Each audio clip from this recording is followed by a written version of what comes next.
Hello and welcome to this emergency meeting of a Q for your A, because I see a lot of weepy man-child out there uh, just lamenting the downfall of Chelsea, like we're not a football club anymore. We don't exist or something. I don't get any of this stuff, but we're gonna get into it, of course, with my co-host as always, the lovable and cheerful Carlito. And of course, Fuck you, Jared. and as always, the man that brings us down to reality. He sets us straight. He pulls our heads out of our asses. It's the no tan Superman, my man Andrew. What's going on? Yeah, it's been a while. Sorry about that. Thanks for the invite. I'm ready to eviscerate some people. So let's do this. Okay. Yeah, we love the evisceration. I think we're gonna. Good Lord, why is things not coming up? Okay, well, there's nobody in chat. That's why I can't have any comments. So I guess Lewis is still running, huh? Who fucking cares? Let's go. Let's go. Yeah. So the first topic I want to talk about, because it's the newest one out there, is João Felix. Yeah. And we'll work backwards. João Felix. Initial impressions. I'll go to Ryan first. Oh, I love him. He's a great player. He so a lot of my friends that I hang out with here, and a lot of friends that I played, futsal with in my 20s, they're Barcelona fans, they're La Liga fans, Real Madrid, Atletico Madrid. So I would watch a lot of those games when I'd hang out with them. And the three players that enticed me over the last 5-6 years, and they all kind of play similarly, is Philippe Coutinho, Antoine Griezmann, and then João Felix. I would have been happy up until recently taking any of those three, because I thought at one point in time, when you're that creative, you're that dynamic, and you're that improvisational, that it could help any team. Now, Coutinho was a big flop. Yeah, I think he even went to Germany, but he was a flop. That's unfortunate, because there was a time when he was at Liverpool where he was one of the top 5 players in the Premier League. But I don't know what happened. Probably something off the field, certainly on the field as well with his injuries. But then you had Antoine Griezmann, who was irrepressible for Atletico Madrid 7, 8, 9 years ago when we were linked with him. Back when he was playing striker, and then he goes to Barcelona, his dream move. And the compatibility with Messi and everything, it didn't really work out. But he's gone back to Atletico Madrid. I thought he's been pretty good. And then he was really good. He's always really good for France. And then you have João Felix, another player who needs the ball, wants to be creative, is taller than people think. He's almost 6 feet. He's very fast, and he's so fucking dynamic. But he's playing on a team, and I've played on teams like this before. Like, there was one year in my college team where I was playing center mid, and we were just a defensive team, and it sucked. And it bummed everybody out, right? It bummed everybody out because we wanted to be something more than what we were, and the personnel dictated we had to be a defensive team. So with João Felix, I can understand that he's been pretty disappointed over the last couple of years of having to basically play like an exaggerated version of Conte ball with Simeone. I mean, Simeone is the most negative manager at the top flight. I mean, I don't care about other teams below him, but top flight manager making $40 million a year. He's so negative. And João Felix is like, dude, fuck this. I'm 23 years old. I'm going to be entering my prime for the next 6 years. I want to play on a team that is progressive. And Chelsea, despite its unbelievable amount of injuries and where we're at, like when we're healthy, we're a very good team and we're a very progressive team. So I think this is a great move. Sorry, that's a long-winded answer, but I'm very, very, very excited for this. Hey, that's okay. Long-winded or not, at least you can explain why, right? We don't have this. He's bad. Why? No, he's very good. Jared, he's very good. He's right. Good. No, I'm saying that sometimes when you ask people why they think that they hold this a certain opinion on a certain player, they go, "Well, I just think that way. He's just not good enough." Well, that's they don't know what they're watching. You have to back that up with. You have to tell me why what has informed you to make this opinion, right? Yeah. There's formulation involved. You just don't go, that guy's shirt number sucks. I don't like him. Well, maybe you do. I don't know. No. Andrew, what's your thoughts on João Felix? Well, a couple of things. It looks like this deal is a direct result to the injuries to Pulisic and Sterling, because Pulisic reported out for weeks and Sterling's going on for a second scan in the next couple of days onto that hamstring. We know how hamstrings can go from 0 to surgeries like in a matter of days. So I believe that is what the deal is. I think they're negotiating a buy option, which is fine. Good. Listen, I'm pleased with it as a whole. I think what we have to let me just talk about the player. I think he's an upgrade on what we have. Yeah. And whether it's 6 months or not, I think it's needed.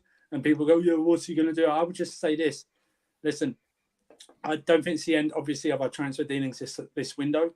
I still think a midfielder's coming in no matter who it is. Yeah. Still. But there's not a lot of risk for us. It's an option to buy, not an obligation to buy. We're paying. Yeah, Andrew, could you explain that to people? Because some people, they'll read it and they'll think, what does this really mean? So an option to buy is they will set a price, like they do. We'll set a price on both option or obligation to buy. Obligation means that no matter how he plays or how he does, we will have to buy him at the end of. And we would be stuck, correct? We would be stuck. Yeah. An option to buy, which is what everyone's doing now. Is that no one's taking an obligation to buy anymore because no one wants to be stuck and having to buy people they don't want. An option is that we whatever the price is, we'd be head of the queue, essentially. I think they want to put an option to buy because if he does well, they want a bidding war in the summer. That's what it is. And if we stick an option to buy in for whatever price, even if it's not a set, but around the same price, I think we have the first option or something like that.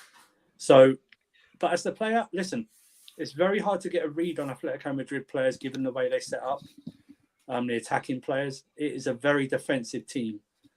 They're also this deal doesn't affect the Thuram deal if that goes through. No, that's a separate deal. But it's hard to get a read on attacking players in this Atletico Madrid team. It is very, very defensive, this team. Okay? And I thought you saw glimpses of what he could do in the World Cup when he didn't play with Ronaldo. I thought like when most of the Portuguese team, they were better when Ronaldo didn't play. And he was playing on the right and the left and sometimes in the middle. So listen, I think it's an upgrade. We still need to sort different areas out, but I just want to go into the fan base to say we will do transfers. It's just that you're not liking how the order we're doing the transfers. That's the problem. People want a midfielder in first, a right back in first, which is fine. But when a deal pops up like this, you have to take advantage of it. And it's only been decided apparently in the last 48 hours with the injuries and everything like that. If we didn't have those, we wouldn't be going in for him. Yeah, and Andrew, I mean, again, we're going to be covering what? Maybe 11 million euros for the fee, and then his salary, which is, I don't know, like 7 million euros. This 5.3. Well, pounds or euros? They switch it back so damn around often. 280 grand a week or something. Okay, gotcha. But this is as low risk as you can get for a player this good. Yeah. Meeting a dramatic and immediate need. Yes. Like we have, like you have all these criteria and you're checking all these boxes that would otherwise, in another scenario, really limit your options. And all of a sudden, this comes out of nowhere. You have to take it. Yeah. Absolutely. And also, I can see this also being a direct result of Aubameyang as well. Probably might leave this transfer window. Yeah. If possible. Or they'll just cancel his deal or something like that. Yeah. To buy him out, or they'll come to a buyout agreement. He wasn't even in the squad yesterday, guys. I mean, and he was substituted after being the sub the other day. So that's just an embarrassment from him. But I don't see the downside of it. The downside, obviously, people will see is, it doesn't really affect much because we still have issues and stuff like that.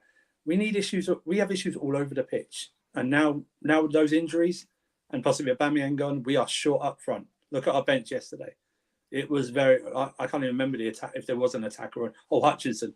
That was it. I think it was just Hutchinson yesterday. Was Chukwuemeka, but like up front on the wing or something like that. Yeah. We only had Hutchinson, and that's just not good enough. No. Yeah. No, not at all. Not The for option, Chelsea. the player, fine. The option, it's just not going to have one player. Oh, he'll be okay. I mean, he'll eventually be good. I'm not. I'm not bagging on the player, just the options itself. They're just not good enough. We're with you, Andrew. We're with you. And when you're playing, I mentioned this on Worldwide Chelsea yesterday. That look, Potter, and I'm sure we'll get into this, but Potter starting basically three of the same player in the 4-2-3-1, where you had two midfielders and then three guys in front of him that were all just basically capable of doing the same shit and incapable of doing more. I mean, we will not survive if we continue this. So the Felix thing, I'm sure it was in the hopper, Andrew. I'm sure that like we had informal talks with them. Yeah. After yesterday, it's like, oh no, we're doing this now. Yeah, we have to. No bullshit. After the injuries, especially with how long they're going to be out, like Pulisic is out for. They didn't even put a number on. They just said weeks. They didn't even put a number on it. That's the worrying thing for me. They didn't even put a number on it. And I don't think they know. And Sterling's getting a second scan on not a first, a second scan. So your first one was inconclusive, and So and we know what. Look at Kante with his hamstring. I thought it was 7 weeks he was supposed to be out for, and then he had to have a surgery out for 4 months. So while we're doing this, the two attackers were linked with in addition to this, because the Felix deal, again, this doesn't negate us going after other players. Marcus Thuram, who I am not a huge fan of, and then PSV guy Noni Madueke. He's a British kid. Yeah. Madueke, So is it Madueke? It's Madueke. Okay, sorry, I don't.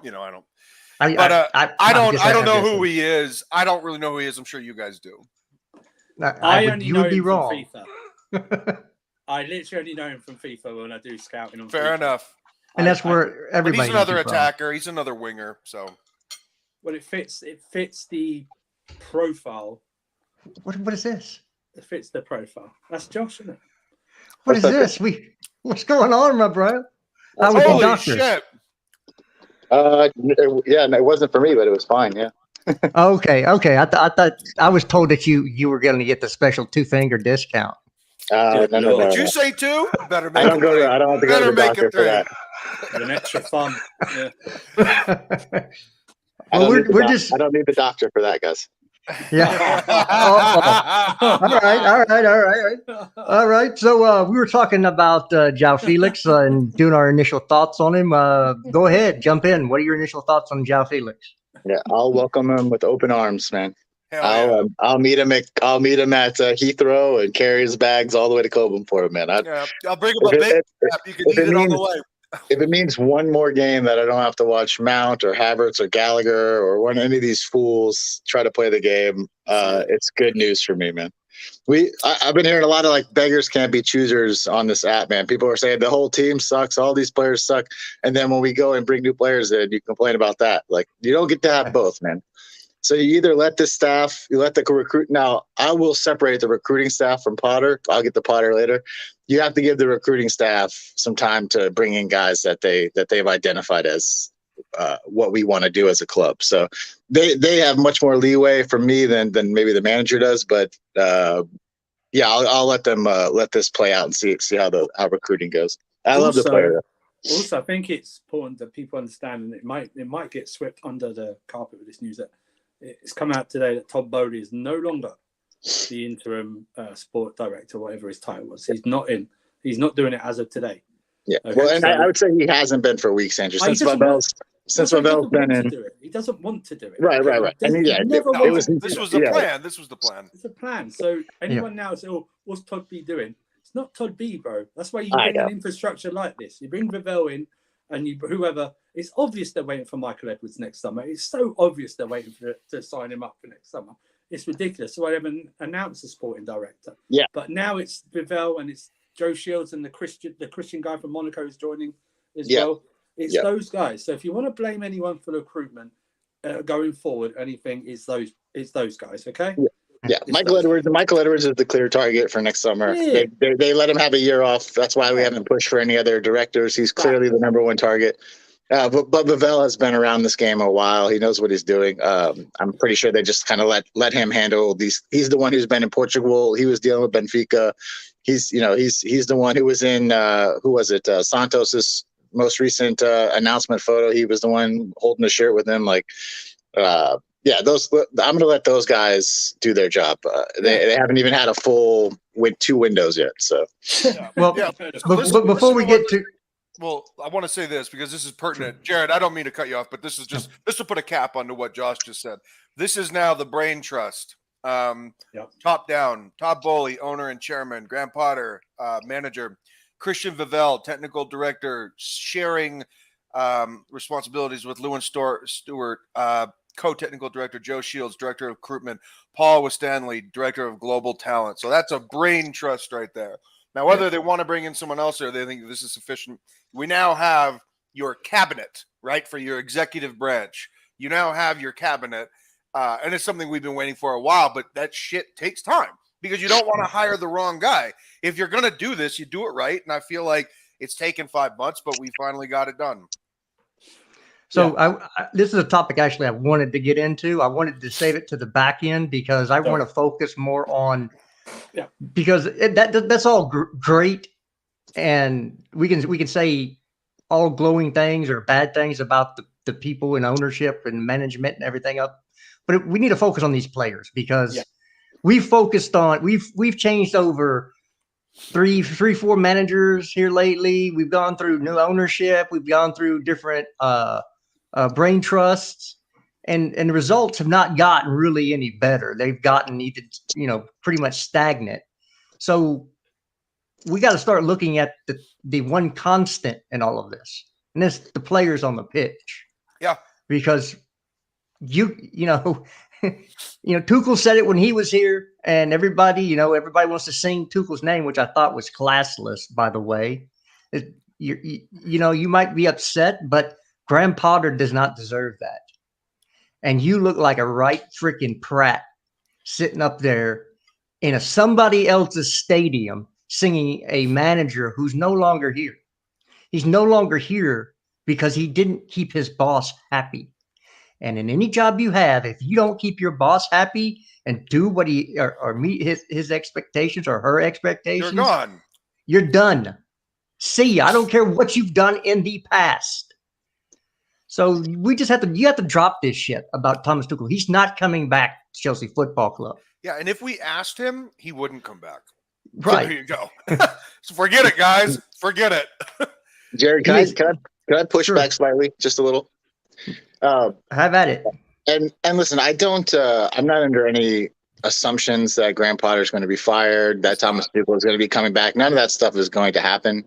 Certainly not in the short term. So I feel even more comfortable with my critiques. So we're talking about the players, right?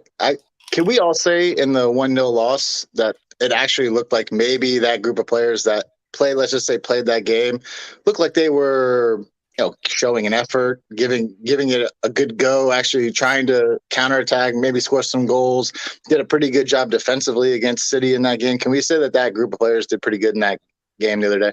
100%. Okay. Can someone explain to me why we needed to rotate 6 players out of that team?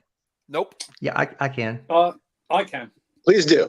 I'd love to hear that explanation. But and before we say this guy played at the World Cup, that guy played at the Mateo Kovacic went to the semifinals of the World Cup, also played in the 3rd, 4th place game, came back late, not anticipated to play against Forest, had to come on against Forest, started the game against City, played 90 minutes, I believe, maybe 70, 80 minutes in that game. He started yesterday. I don't think he needed a rest, right? No. I don't even think it's nothing to do with rest or anything like that. What I think is simply a case at this time of the season, as we've seen before, even from other Chelsea managers, is that they rotate during the early rounds of the FA Cup. It's as simple as that. Andrew, why exactly when that's really the only competition that you're in for the rest of the season? I understand that. I understand that, but someone needs to ask Potter why he did all that. I think he did that because. Also, they did ask him, Andrew. He gave a reason. He said that these guys just went to the World Cup and came back. Came back. Well, obviously, I don't believe. Obviously, I don't accept that answer from him. I would say this is also the injuries come into mind as well. and we are playing on Thursday and next Sunday as well. Ziyech needed to start a second game in a row? Who's that? Sorry? Ziyech needed to start yesterday again? No, he didn't need to start at all. Isn't that's what I'm saying? I'm not. Listen, I don't agree with all of his changes. I knew there was going to. My thing is, I knew there was going to be changes because it was obvious there was going to be changes. We played on Thursday night. It's less than 3 days. We were going to play away again. We were going to play again the next Thursday. I just think he thought that. Andrew, Mason Mount missed that first game through injury, right? Did he give him like 60 minutes off to start the game, or did he throw him right back into the 11? This is why I don't really listen to press conferences anymore, because they never ask the questions I want asked.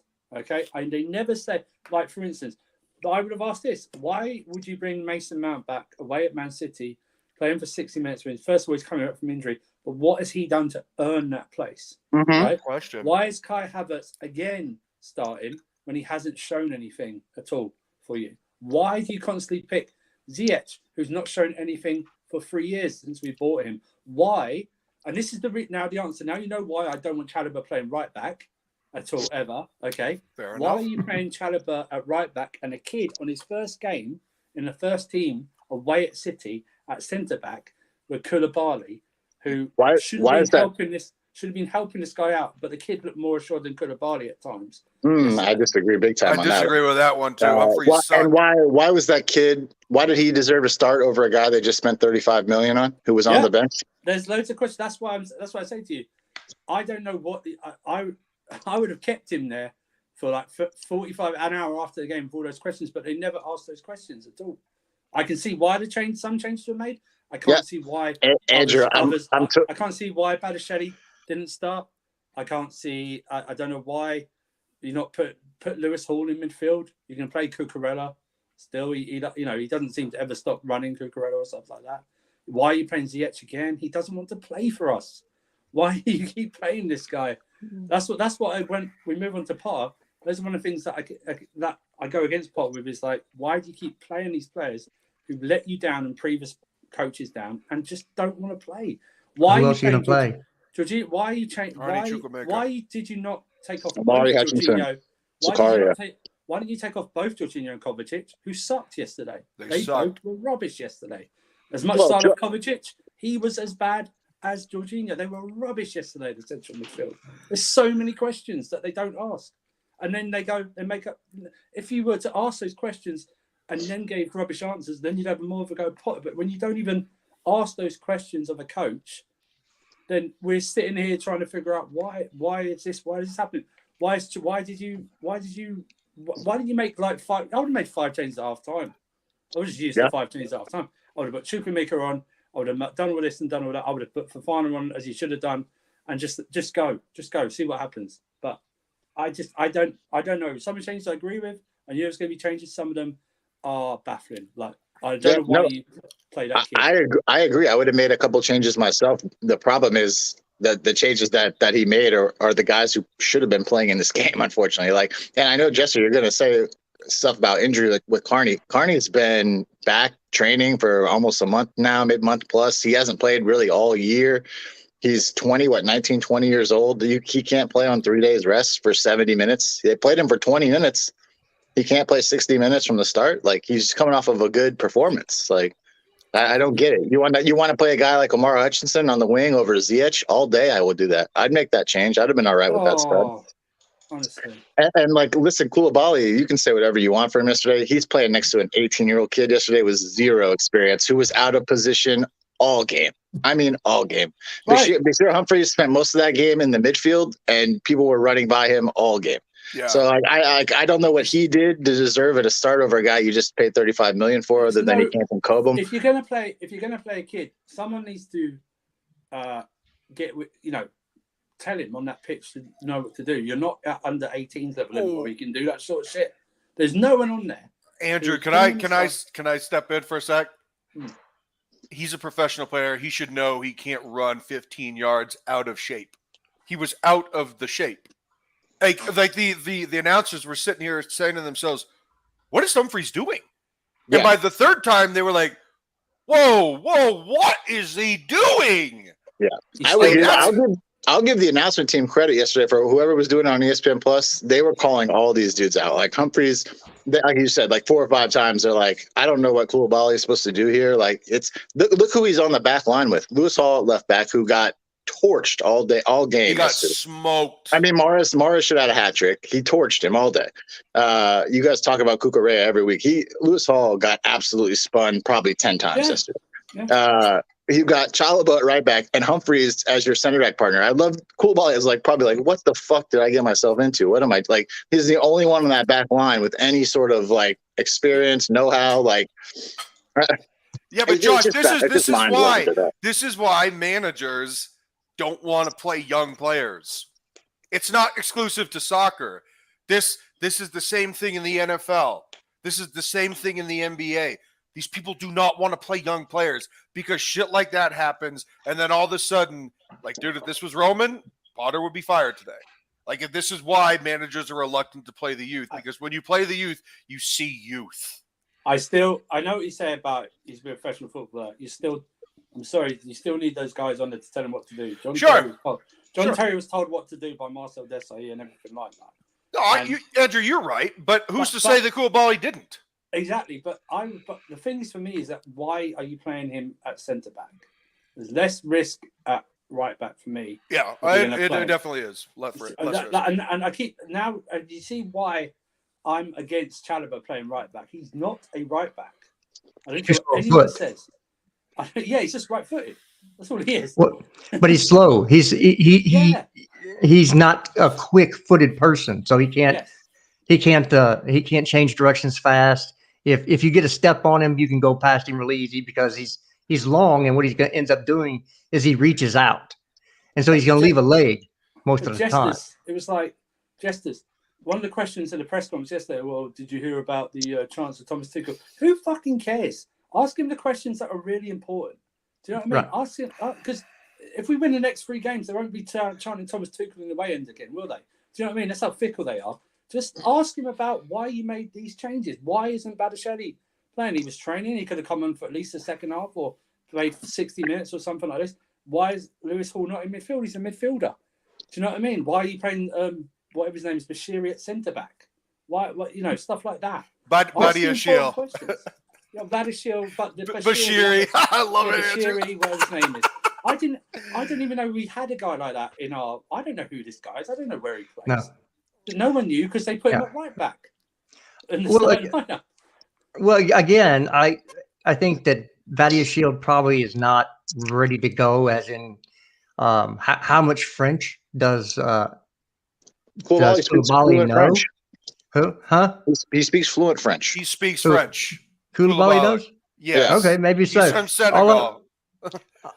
All I'm saying is you don't know the ins and outs. I don't think that the result would have changed that much if we paid the same team. We're just not very good with right now. Yeah.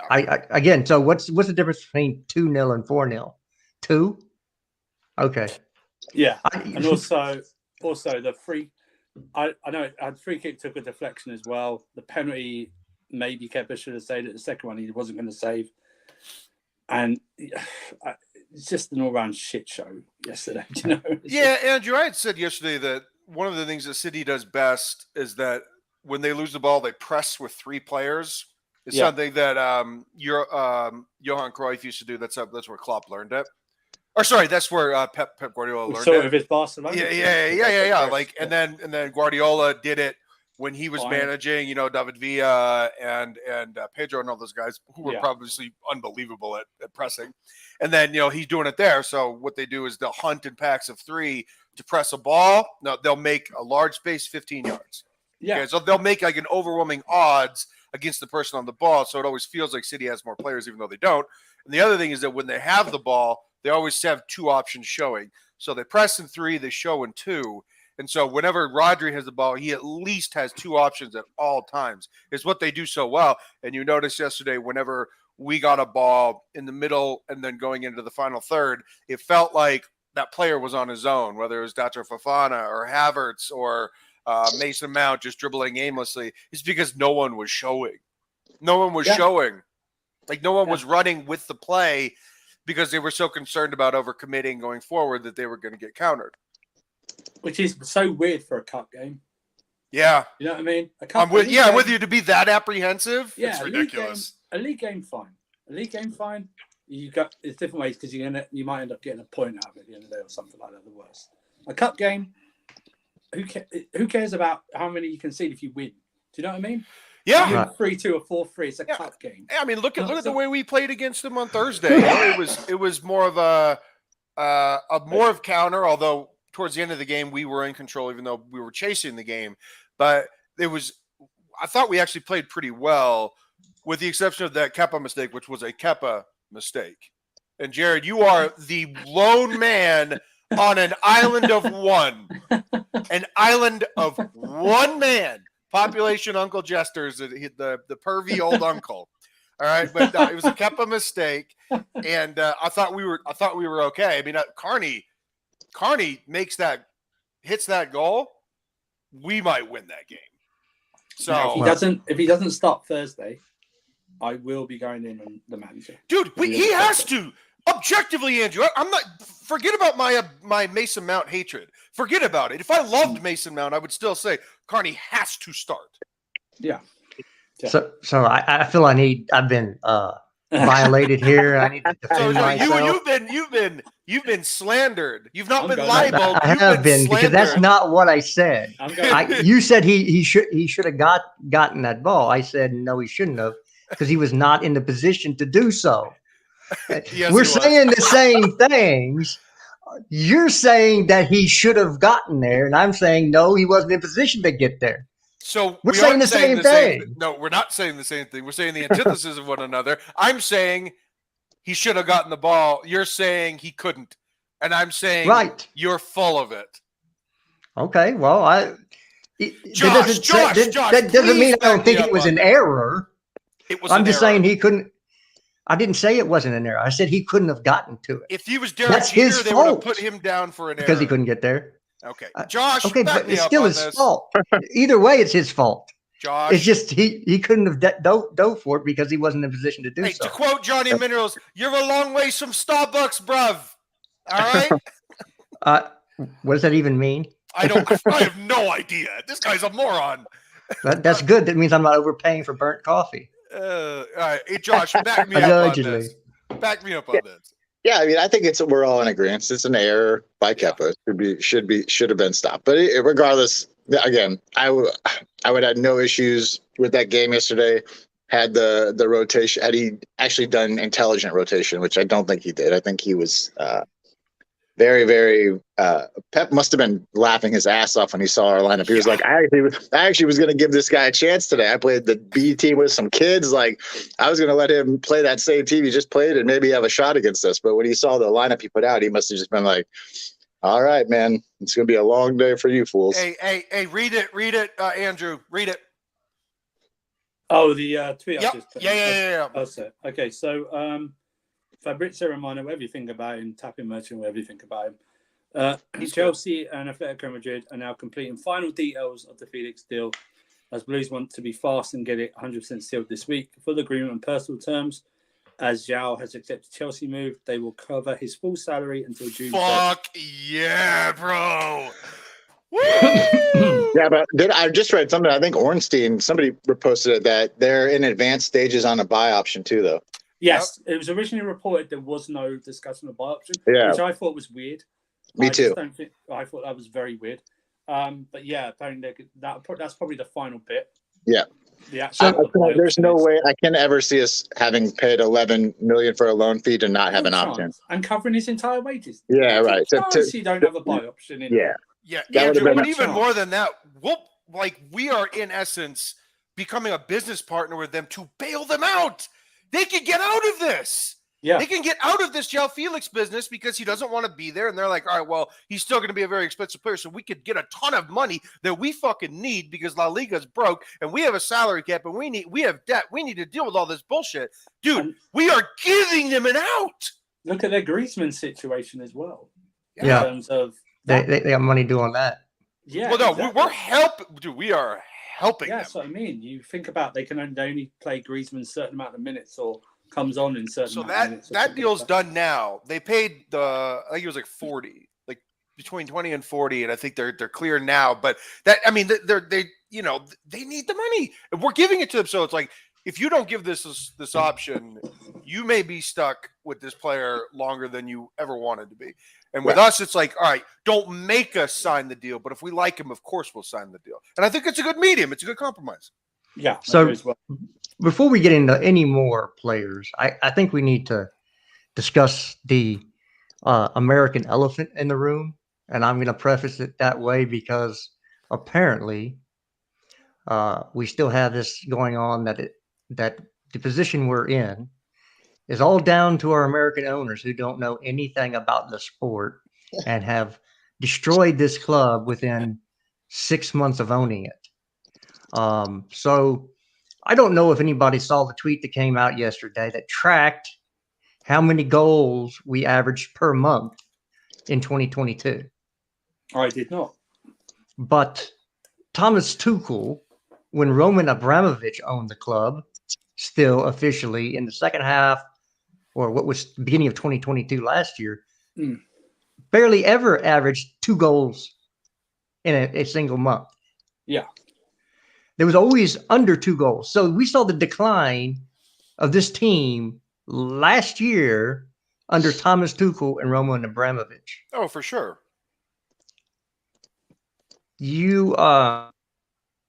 This has nothing to do with Bowley and the new regime. They're cleaning up a mess that has been 4 years in the making.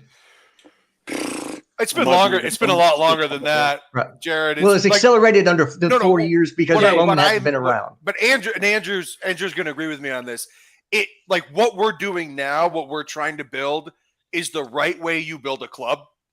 Instead of under the Roman Abramovich era, and God love him because everybody does, but he would just probably text Marina and say, "This is a popular player. We should go buy him," and there really wouldn't be any consideration as to why we're buying certain players. It would just be like, oh, we're buying this guy. Oh, we're buying this guy. And now it's like, no, so we have a scout team, we have analytics, and we're going to focus on the player that is going to be specific to the need that we have within the context of the grander system that Potter's trying to build, along with his youth teams and the academy and everything in between. So this is actually like the right way we're supposed to do it.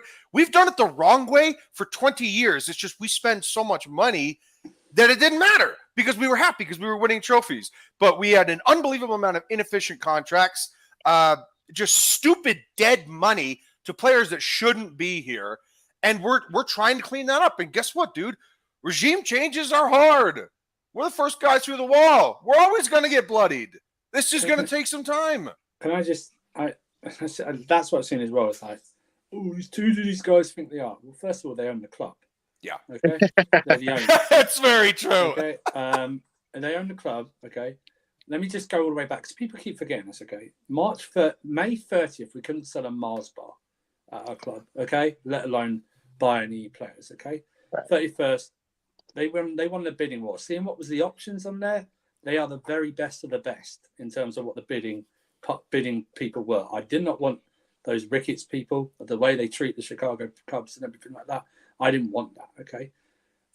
Second of all, the idea was for Cech and Marina to stay in the summer as part of a transition team to handle the transfers with Bowley, and then they go, or Marina goes, at the end of the summer window, and you bring your own people in. What happened was that Marina left early and then Cech left, okay?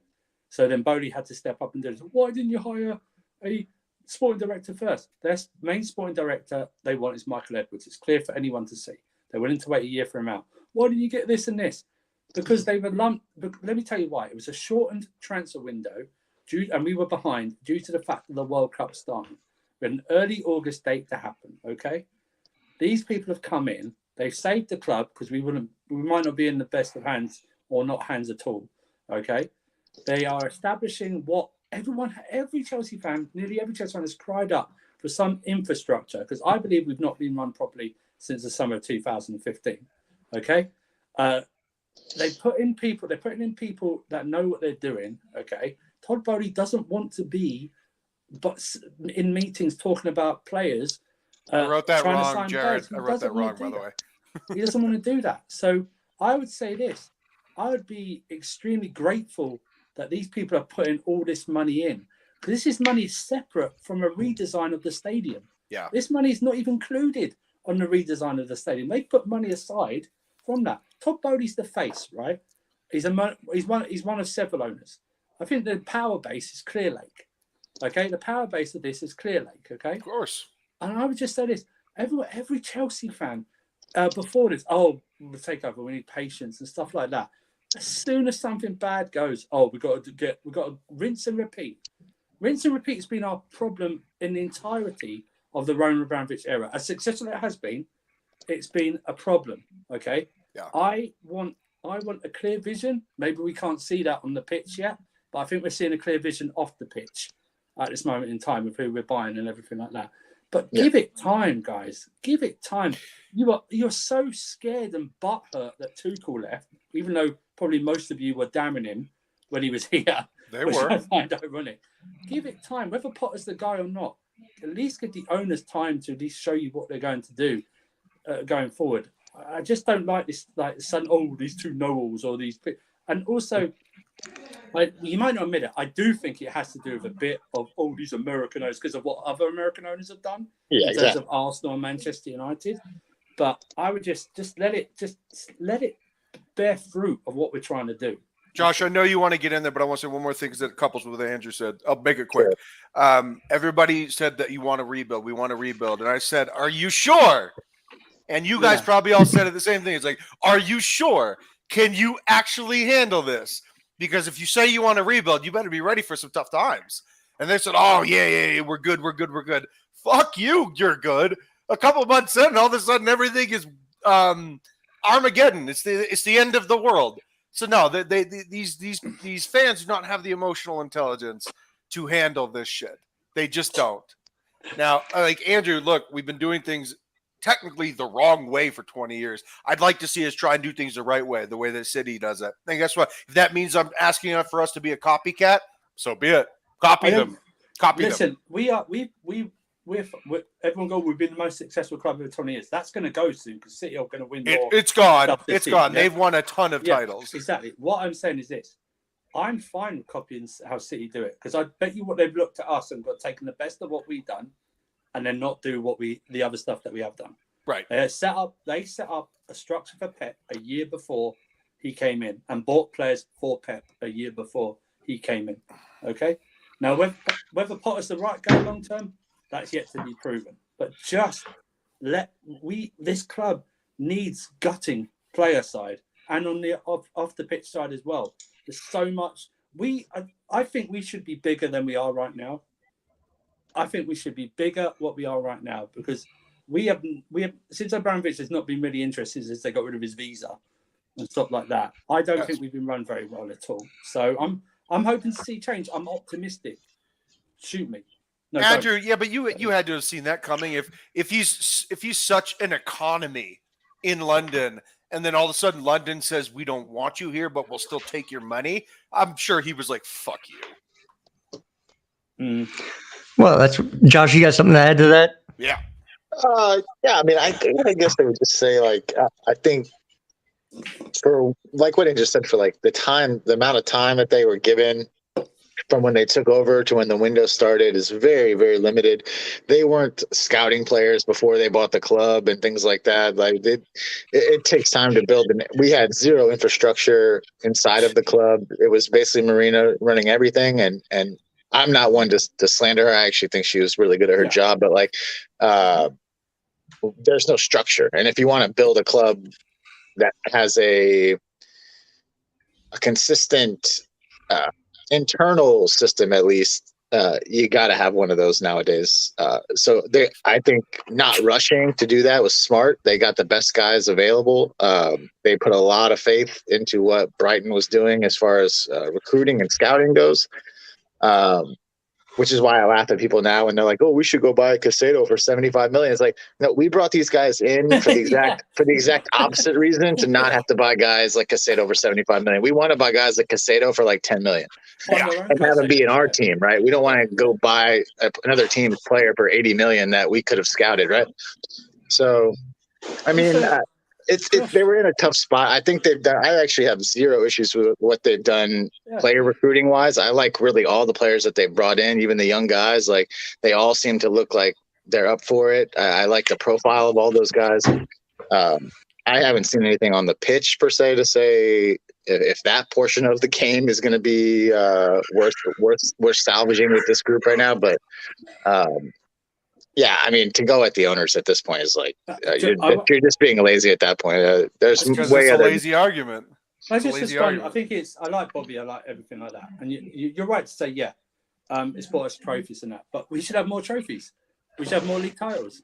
I'm sorry, we should have done a 3-peat in the first 4 years of Abramovich's reign. We shouldn't go 5 years, 6 years without league titles, which we have done so. We shouldn't have sacked Ancelotti in the tunnel at Everton. We should have kept him and tried to see what we could do with him. Those decisions have cost us being bigger what we are. We should already, in my opinion, we should be very close or have already taken over Arsenal's total amount of trophies that they have. We have, and you're going to say 20 years, 20 trophies. We should have more. I don't want this creeping in that getting to a final is good enough. Getting to a final is not good enough. It's winning the final that's good enough. The achievement is winning it, not being runner-up.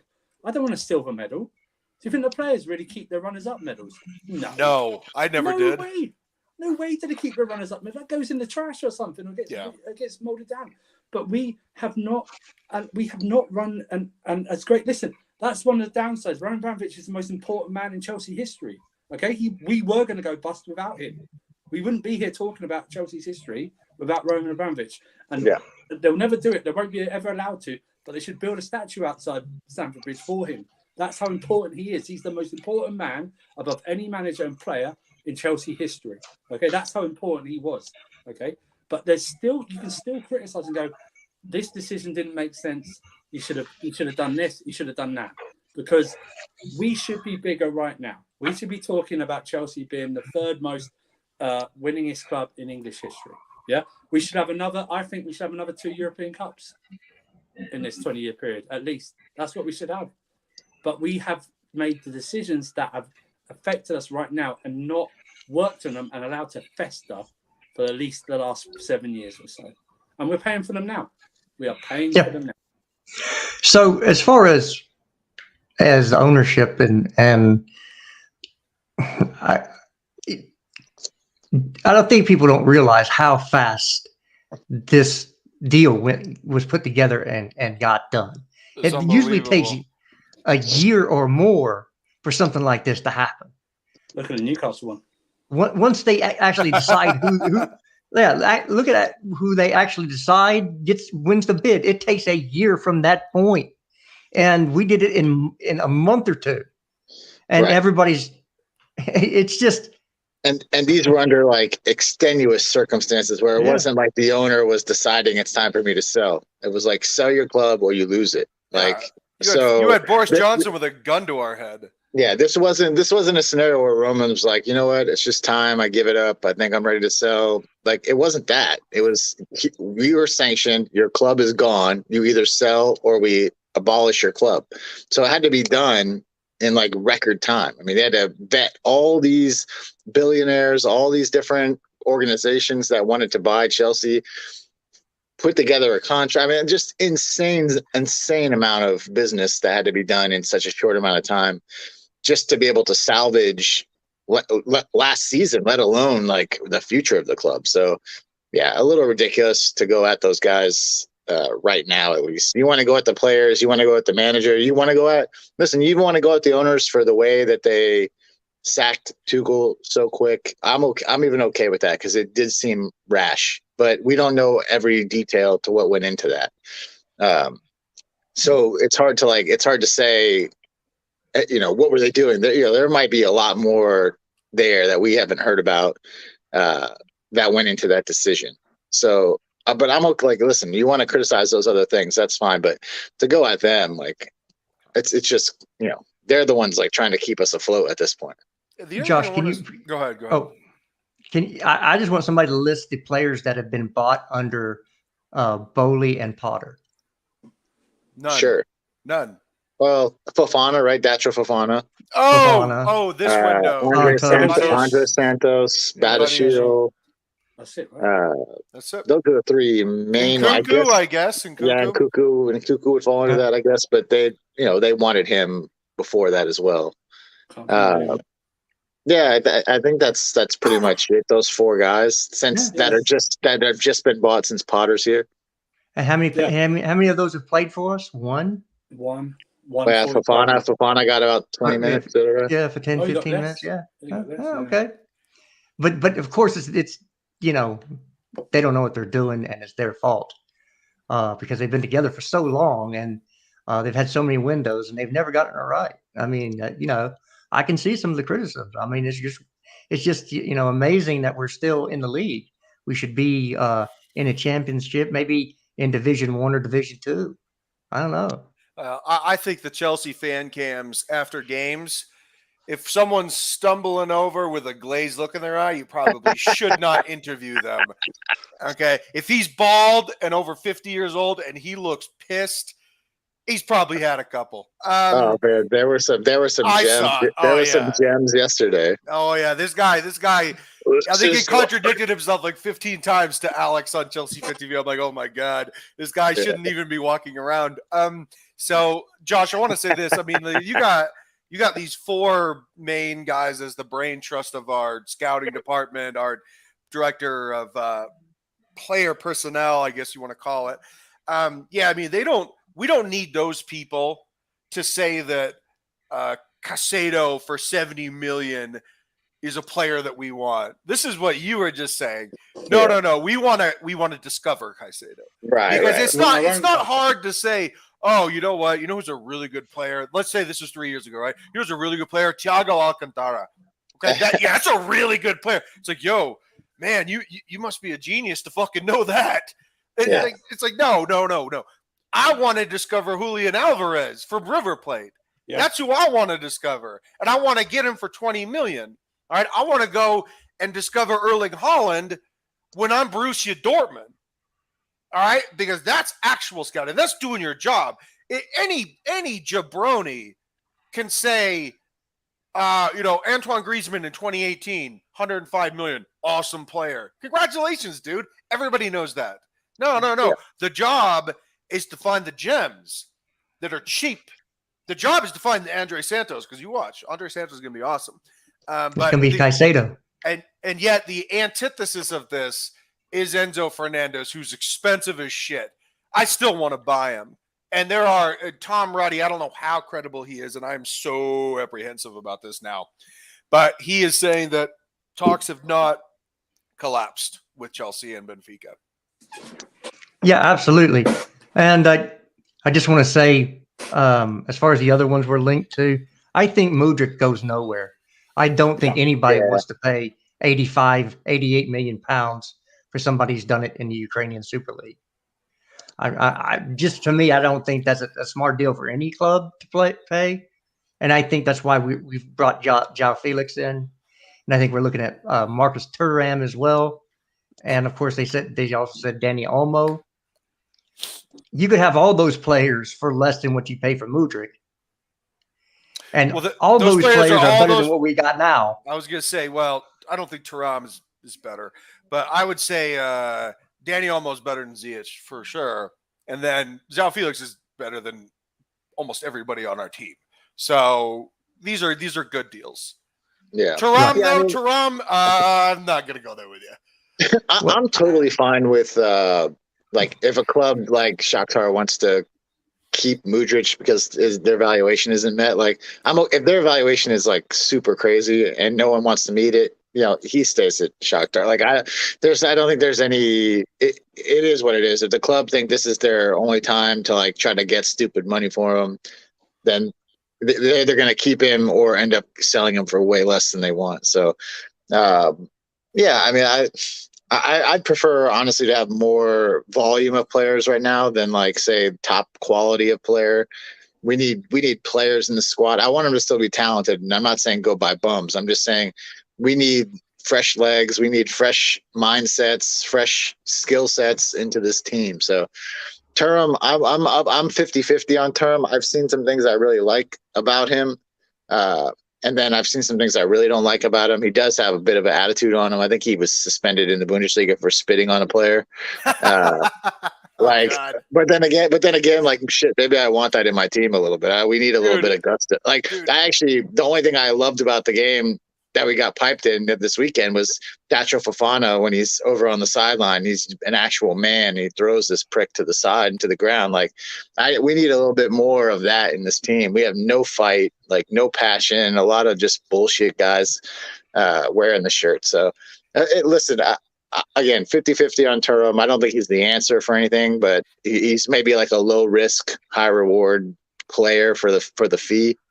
So transfermarket.us has Mudryk's market value at 40 million euros. He has 3.5 years left on his deal, and his market value is 40 million euros. Yeah, he's not worth that. We're not. I don't want to pay double.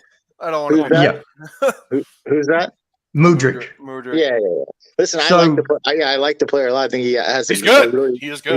He has a skill set that I think we could use. But again, I don't want to be bent over any sort of barrels for guys who, Someone said in the group chat before. It's also, remember, FFP runs from April to April, right? We're not going to shell out this amount of money when we're not going to probably do it for Enzo. Right. Do you know what I mean? And that's why you're seeing all these other. I think the Thuram deal is because of why we're not going to get Mudryk. Okay, because it's a lot cheaper. Even if you sign him to a free, you sign him you sign a pre-contract in January. Get him in June. It's free. Yeah. Mudryk, I'm sorry. I'm really. From what I saw in the Champions League, he looked decent, but 88 million coming up to 100 million euros. He's just not that, and it's the same with Enzo. It's like he was very good, he's very good, looks very good, but we're not going to pay 120 million plus for Enzo after this. We're just not going to do it. We're also going to go hard in the summer.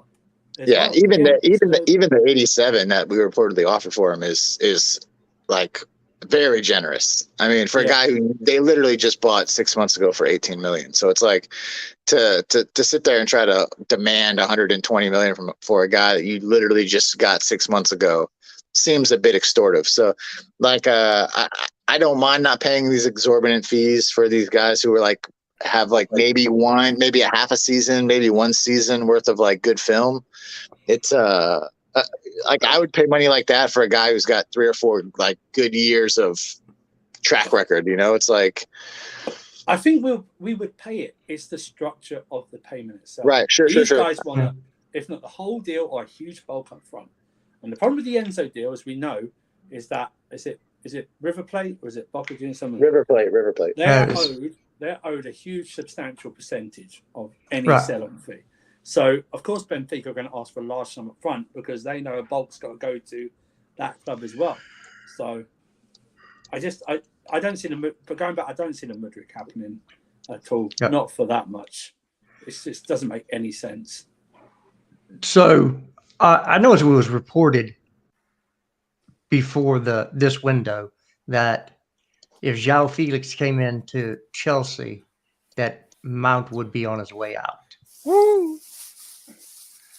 I can't remember who reported it. That would be because there'd be too many people in his position. Of course, both João Felix and Nkunku could play 10 center forward. They can play off the wings as well. Again, it's the same positions we attribute to Mount. Whether he's good enough to play those positions or not, we don't need to get into that. I think we all know what our opinions here on the panel is. But I think that'd be a positive move for Chelsea to sell Mount to Liverpool for £70 million. Well, I don't think they would buy him for that, to be honest with you. No, I don't either. I bet they would. I think that they would, but I think as soon as Johnny starts making compilation videos of pundits he doesn't like saying things he doesn't like, it could be a clear indication of where things are going, because Eunice is a pretty measured dude, and when Eunice is convinced that we need to sell Mount, there might be something to that. Well, Blonde Mount can go with him. Yeah. The thing is, 18 months left on the contract. Okay. Yeah. So what do you do this summer? How long do you give it this summer to negotiate? Because I would only give it this summer. If you can't, then I would put him up for sale. No, he has to go this summer. Either resign or go. I'd put him up for sale, and I'd take whatever. I really would. I would too, because you have to look at the aggregate spend. Okay, what is 300K time? Is that 15 million? I mean, it's going to be a 6 or 7 year deal. So no, but he would want what? 15 million? Yeah, near enough. Yeah, over 52 weeks million. times. Over 15.5 million before tax. Fuck that. Yeah. 15 million. This ain't the NBA. Get out of here. Plus, I think also, if you're looking at it, even if it's not 300K reported, if it's 250 or 200, I don't know if any other clubs can offer that. I really don't. They like him for what he does, but his skill set is very limited. Okay, if you're offering 200 grand for someone who just runs around a lot, there's no point, right? There's just no point. And I don't think he has the market he thinks he has out there. I completely agree with that. I mean? I think there's. I don't know who's telling him what, but I bet on the open market we could probably, if we're trying to sell him right now, maybe 20 to 40. 40. I think Newcastle may go for him. Yeah, there may be an English club who will pay a little more to have an English player like him in the team, but even they, like Eddie Howe's very like we're not going to purposely break a wage structure unless it's the right kind of deal, right? Unless it's the right kind. They don't want to be seen as overly spending and they don't need to, which is fine. But I don't think Mount's got a market out there for his wages, not the player, but for the wages he may think he is owed. I just don't think there's a lot of market out there at all for him. Well, you know that United won't pay for him because they won't put anybody over 200K. Which is stupid as hell to come out and say that, because you're never going to get a top person or retain your top people not paying over 200K. If that all you're going to pay is 200K a week, when Rashford comes up, he's going to be gone. Anybody. He's already going to PSG in the summer. Oh no, they gave him a 1 year extension, didn't they? They automatically they extended him. But they pulled a Chelsea. They put they put a clause in his contract. But is he going to want over 200K a week? Probably so. So again, he's on 250, isn't he? Rashford's I thought he was over 200K already. He's on 250, yeah. He's on 250 a week, yeah. But they said they're going to pay anybody over 200K to make everybody the same. To do a new deal with De Gea to drop his wages. That's why socialism, communism doesn't work. Because if you can't make over 200K, why bust your butt?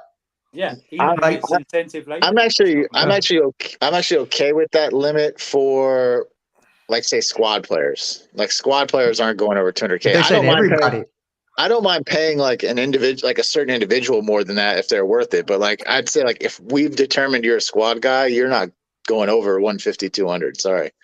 All right. So let's no conjecture. This is their top 8 wage earners. De Gea 375. This is pounds. Jadon Sancho 350. Fuck. Rafael Varane 340. Casemiro 300. Anthony Martial 250. Jesus. Bruno Fernandes 240. Anthony Dos Santos. Anthony.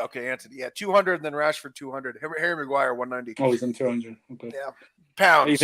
Even that they gave him 200 at very early. Yeah, they did. So he's going to want to go up. Jadon Sancho. Jesus. Does he even play? Does he even play for the club anymore? No, they sent him to a monastery up. He's on a retreat. He's on a retreat to find him up in the mountains. Is it? So that's what happened. He went on a vision quest. Yeah, they're trying to get it. They're trying to get his fitness levels up. Oh my I'm God. a lumberjack and I'm okay. That's what it's You think he's gonna go like chop down some trees in Montana or something? Just join the Forest Service, find himself. If a tree falls in the woods, it doesn't make a sound. I don't know. Hey, as a sidebar, Josh, were the reports that Mike McDaniel was about to get fired, were those true? Oh yeah. Seriously. Listen, you lose 7 straight games when you're 7-2. Oh my God.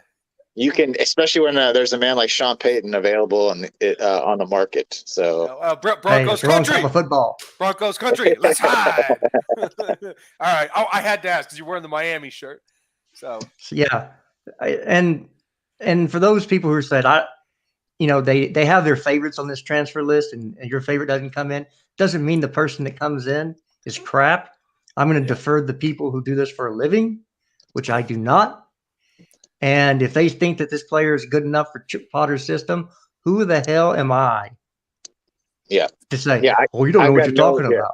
I agree. I've got no issues with how they're recruiting and the players that they're recruiting. Like that I give absolute time to, that kind of stuff. And it's the on the field things I need to see a change in. I just have to. I don't care if they support the club. I don't care if they said they were going to another club.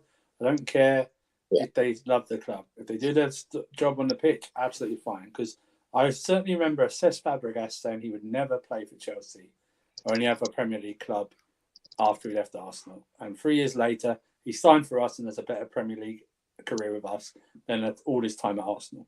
So I don't care. I don't care if they support or not. Just do the job. Yeah? If they learn to love the club after being with us, absolutely fine. I don't care if João Felix comes in and doesn't support us. If he scores like 10 to 12 goals or something like that and helps us, then sign him. I really don't care. That's the whole thing. It's like, why do you have to? You should love the club because you're supporters. The only people that should love the club is the supporters because it's not your job. These guys have their jobs. It's a day job to these people, okay? You know what I mean? So just get over that. Sign the players that help us. If João Felix was linked to Arsenal before, who cares? He chose us. Why? Money? Good. I mean, these guys don't care. Andrew, these guys don't care about I don't think they really care about where they play. Unless it's like I don't even know. I mean, maybe Mbappe when he first joined PSG, but I don't. None of these guys give a fuck. They were going to the highest bidder. Yeah. Well, of course, it comes out that Rice said something nice about Arsenal. He's proper Chelsea. He's proper Chelsea. That can't be it. He's proper Chelsea. Was that right? Yeah, like Mount's proper Chelsea, but he put a second on the list after Portsmouth. Do you know what I mean? Who cares? Right. You know what I mean? It's like, it's just if they do their job, absolutely fine. I don't care. Do you know what I mean? So, yeah, and I know people want to wrap this up. A couple of y'all are joining me from work days. I appreciate that. I do want to get into at least one more transfer, and this is going to be just for Ryan because it's his dude, man like Matty Cash. Oh, yeah, baby, most handsome man in football. All right, I was on Worldwide Chelsea yesterday. Again, subscribe to Worldwide Chelsea. You pay me money when you subscribe. And I said we should be going for Matty Cash. He's Aston Villa Player of the Year. He's a right back. He's good enough to start for us. Maybe not every game, but he will challenge Reece James. He's not a better player than Reece James. Hardly anybody is, but he's a good player, and we should be in for him. And lo and behold, the next day, what happens? We're interested in Matty Cash. I love it. Matty Cash is good, bro. He is a good player. I will also say when it comes to right back, we are being linked to Pedro Porro as well. Yeah, Pedro Porro, who I love as a player too. Pedro Porro looks really promising. So there you go with your right backs. Well, whenever you think about them, we are being linked to right backs. Okay. Yeah. So and just hold out. The Polish Chilwell, baby, Matty Cash. That's right, dude. That's right. He knows. Again, people just, they were like, well, why didn't we get the right back first? And blah, blah, blah. Well, do you want to get the right back or just get a right back? Yeah. I mean, which one do you want? Right. Because if you just want anybody, we have anybody. His name is Aspie. You can put him in. He's anybody. I know people have been wanting, like saying, Juranovic a lot. Even myself, I mentioned it, but it sounds like he's going to some tiny little club in Italy I've never even heard of. So maybe the level of the player is not quite to where everyone was anticipating. There's a Celtic guy, but there's no real clear, concrete links, or those stories have died down, haven't they? Yeah. I actually read yesterday that he's close to signing with, like, he wanted to play in Serie A, and he's close to signing with like some mid. It's a real niche Italian team I never even heard of. Bye. Yeah, but so maybe he's not somebody on a level that we thought he was more of a player than he actually is, if that's where he's going to end up. Pedro Porro has a $20 million buyback clause from I think it's Manchester City. It is. So that's essentially what we would have to pay more than that, I guess. I think that what they could do is They would They have got to Rico buy him Lewis. back for 20 and then sell him to us, probably, if I had to guess. But they've got Rico Lewis now coming up, so they might be more amenable not to activate that buyback. Sure, I think sure. I think it's a right of first refusal, or Oh, right, okay. Like it could be Lavia's that if they have to at least give him the option to match it. But Lavia's got Those that as things well, will right? be worked out way before a bid gets put in. Yeah, Lavia's got no doubt. is an option of first refusal. Lavia's got that in the contract For as well. 50, Right. 50 million. You Yeah. know. Yeah. So So, what and I'd can't have him see- too. Yeah, I can't see City like. I mean, maybe it'd be shrewd business. Maybe if like they knew we were going to pay, say like 25 for him or something, they bought him back and tried to sell him to us. But at that point, if you're Chelsea, you just make him hold it and be like, "Nah, we're good. We're going to move on." You just buy the play. You just bought him back for no reason. But Jester's right. All this kind of talk will be way settled before we even make a bid. They'll know exactly what's going to happen if we do bid. Will City do this? Okay, if they do this, we'll do that. All that will be handled before any sort of bid. Can I also say, people complaining about how public it's been. We've done public deals for years. I don't understand this. Yeah. All of a sudden. it's not that's not a problem. I just don't understand this. All of it. It's like now it's more public because you're now more on Twitter, okay, than you have been before these past 3 years. That's why you're seeing it more. It was probably like this before a pandemic hit us, but most of us weren't on Twitter like 24/7 all day. like Yeah. we are now. Do you know what I mean? So that's why it's more public than it was before. You know. But enjoy it. Enjoy the stories. Take them with a pinch of salt. So, does anybody have any final parting words before we wrap this bad boy up? Any last topic they want to get into? Hopefully the guys are nice and arrested for next week. Arrested or arrested? Arrested. Oh, okay. Some of them maybe, should be arrested. Some of them maybe, yeah. Still a living. Yeah, I have a final thought. Sure. Thanks, come on, Jerry. What's that? Come on, Jerry Springer. With your Oh, yeah. Wow, you know who that is. That's surprising. I thought I was more of like a Montel Jordan, but if you knew what he looked like, you'd laugh. No, look, I want us to float Mason Mount's name to other clubs. Because if Felix bangs, buy him. And then we're also bringing in Nkunku, who is one of the most interesting players in Europe. All right, these guys, they do play the same position as Mount. Whatever part of that middle three of the 4-2-3-1, I mean, they play all three of those positions. And Mount, dude, he's never going to become more athletic. He's never going to become more athletically imposing. And he's just so limited. And with his limitation, because that position is so crucial, it's going to affect our ceiling as a team. It's like Man City. One of the reasons why Sterling is struggling with us is because KDB's not playing with him. And that's a fucking fact. And like KDB, for all of, him looking like a pink pig, he's truly one of the greatest players in the history of this league. Because of what he does. He's so interesting at carrying a ball. He's devastating from 40 yards. He's devastating from 5 yards with passes. He does literally everything. Man City would be nowhere near where they are, and they would have had nowhere near the success that they've had over the past 8 years without him. He really is the straw that stirs the drink. And, because of that and because of the position he plays in, it's why they're at that level. Now, they have good players behind him. Rodri, Fernandinho before him, Yaya Toure before him, and great wings and everything. But it is Kevin De Bruyne's show, and it still is Kevin De Bruyne's show. And it's because of the position that he plays. So you better be fucking minerals, mate, if you're going to play that position, and he isn't. Yeah. First of all, Ryan's never had a short conversation in his life. And second of all, to wrap this up, fuck you, Jared.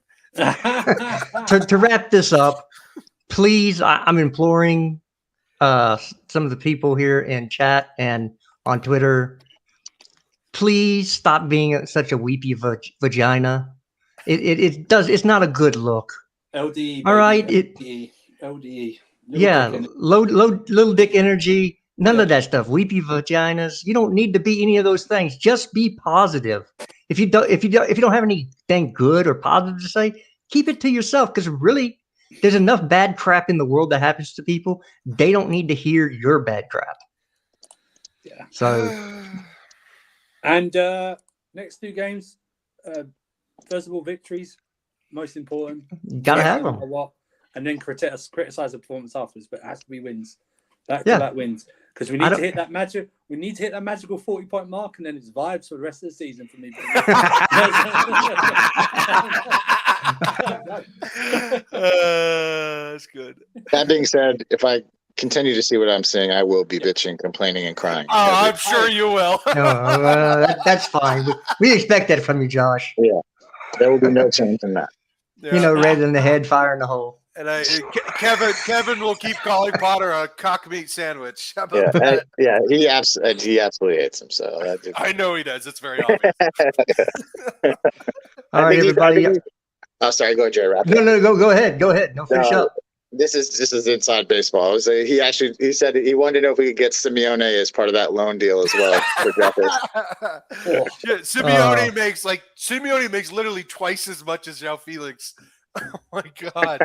No, thank you. I would have to just stop supporting or watching football if Simeone came to Chelsea. That dude is the antithesis of playing football. He just puts roadblocks in the way, and that's it. He'd make a great NFL defensive coach, I think. He would.